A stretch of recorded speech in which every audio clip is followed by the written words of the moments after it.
Happening right now, the government is providing an update on the forecast for the 2024 wildfire and hurricane seasons. Let's listen in.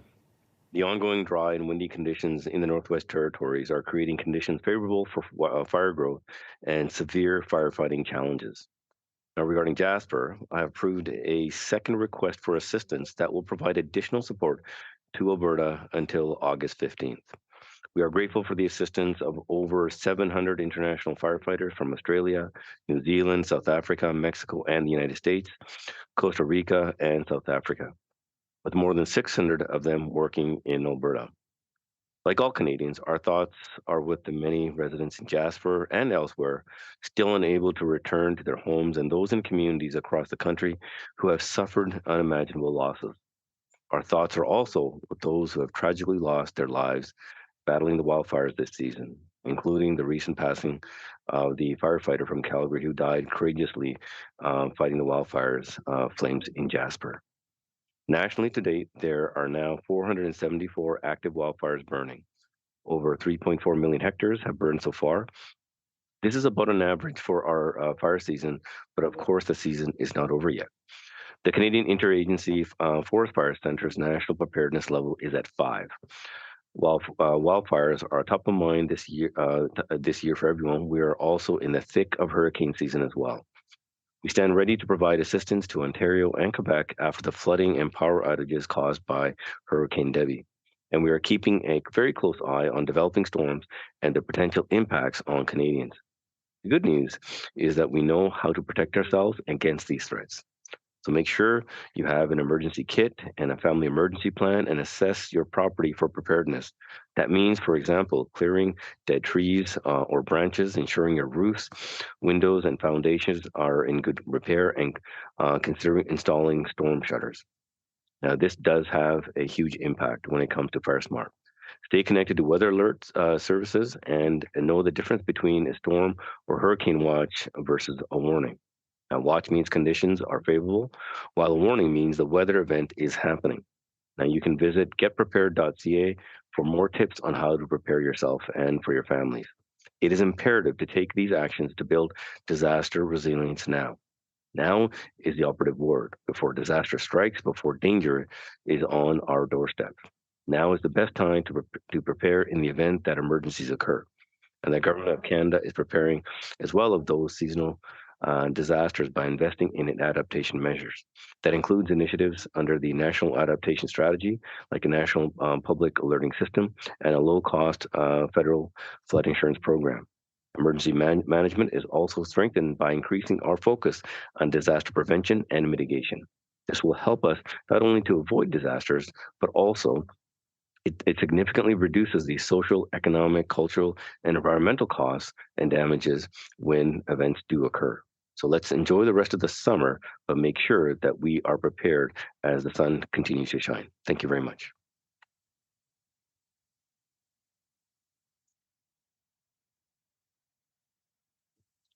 Now I'll turn it over to Minister Wilkinson.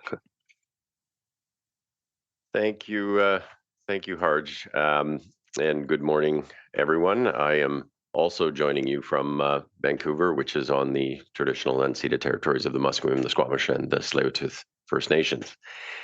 We talk a lot about climate change these days. The planet, as folks are seeing, is effectively burning up, and climate change is a significant factor. As most folks know, last summer, Canadians experienced the most destructive forest fire season in our country's history. And just a few weeks ago, we all saw the devastating images out of Jasper. And we mourn the loss of a firefighter who sacrificed his life battling this wildfire.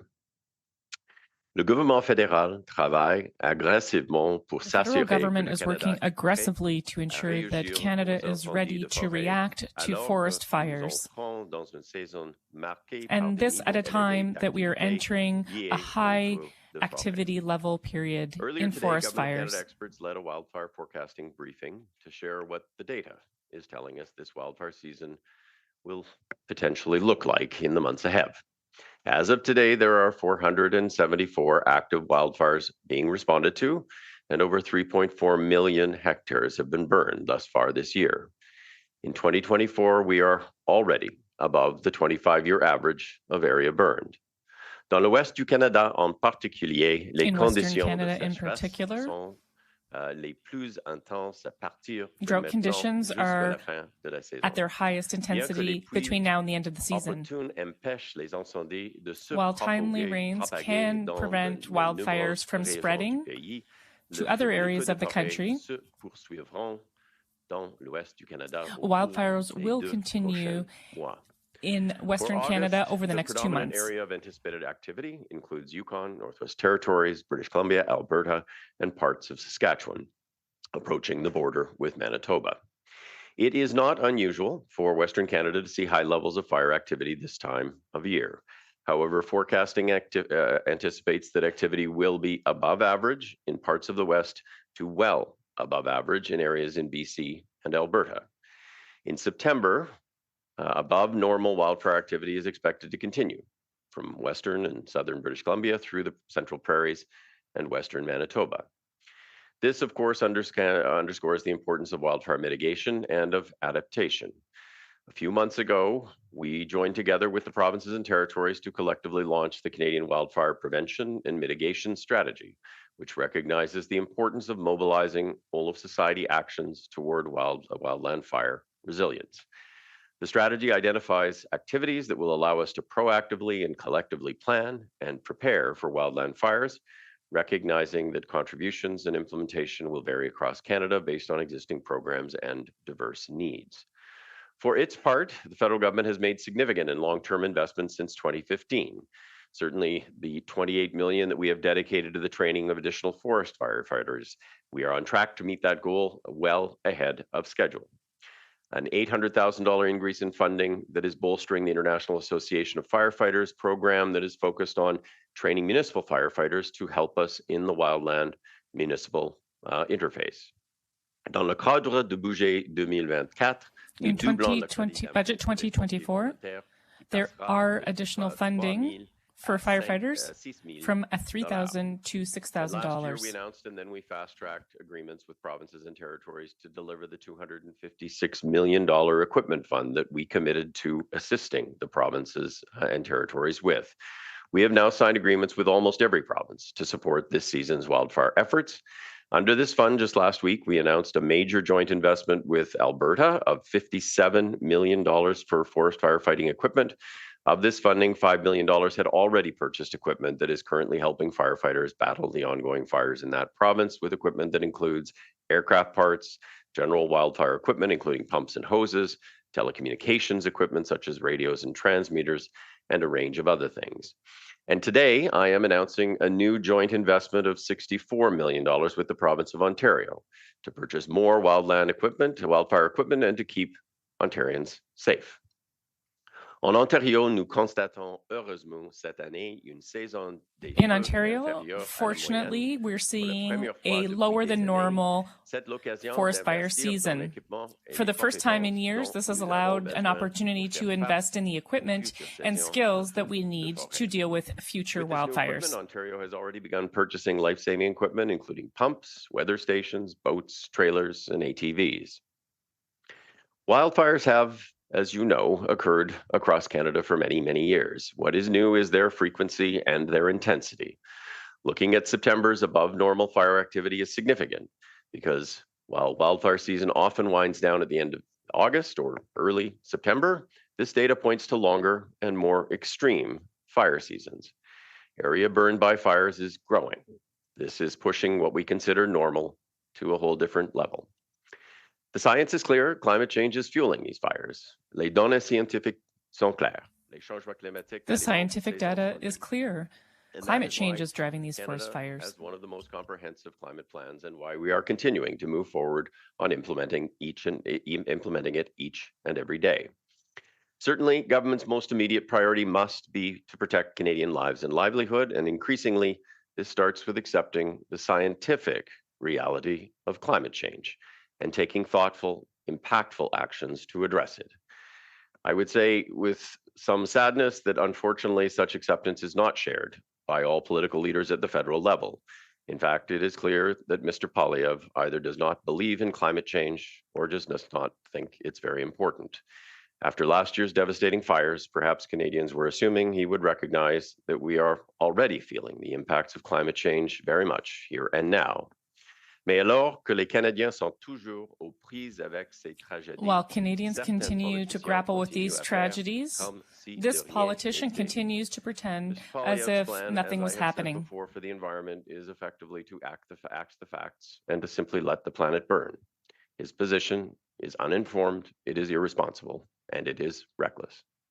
Climate change is a science issue. It should not be a political or a partisan issue. That is why Canadians deserve and expect thoughtful actions from politicians about the risks that climate change poses to our children's future, to our economy, and to our communities.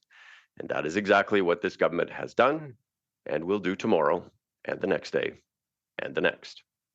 Thank you very much for joining us today. Merci beaucoup. And I will now pass it over to my colleague, Minister Hutchings. Thank you, Jonathan.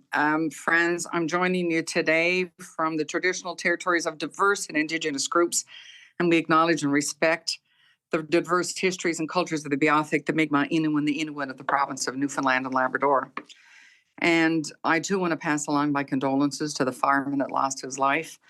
And I'm here in Burgeo, Newfoundland and Labrador, that was devastated by Hurricane Fiona just 2 years ago, where people lost everything. They lost their homes, they lost their businesses, and friends, they lost their memories. And people are still rebuilding. 2 years later, they're still rebuilding. And sadly, friends, the reality is, as my colleagues have said, this year we're expecting an above average hurricane season. The National Oceanic and Atmospheric Administration, NOAA as we call it, has predicted up to 24 named storms, that's tropical storms, 13 hurricanes, and 7 major hurricanes. That's the most that NOAA has ever predicted in its spring update. The average number of storms is about 14 per year. And we just recently saw Tropical Storm Debbie, and that reminded us that we need to get ready. We saw significant power disruptions in Quebec, road closures and flooding in Quebec and Ontario, and significant rainfall in Quebec and here at home in Western Newfoundland as well. But your federal government has been there, friends. We've invested in new radar and network systems to give more detailed information on storms. The Hurricane Fiona Recovery Fund stepped up. We helped communities purchase generators and supplies for comfort centers to be prepared for when the next event happens. We've rebuilt wharves, piers, and breakwaters, and we've built them stronger and higher to withstand more and powerful storms, because we know the wharves and the infrastructure is there to help the economy of these coastal communities. We've also invested in the Red Cross, the Salvation Army, the search and rescue volunteer associations in Canada, so they are ready when disaster strikes, and they're helping to prepare communities. So friends, heading into this hurricane season, please make sure you are prepared. Watch the weather. Pay attention to the local news and emergency services. And I encourage every community and everyone to have an emergency plan in place. And please, friends, listen to your first responders. And we have to thank them each and every day, from the volunteer fire departments to the search and rescues to the community leaders to the Red Cross, the St. John Ambulance, the services that go out to come and help in times of need. Please thank them, because they are there for us each and every day. So let's be prepared for this hurricane season that's coming. And now I'd like to turn it over to Jenica Atwin, the Parliamentary Secretary, the Minister of Indigenous Services. Well, thank you very much, Minister. And you've been listening to an update from federal ministers on the wildfire and hurricane seasons. They are expecting them to be a little more severe and blaming a lot of that on climate change.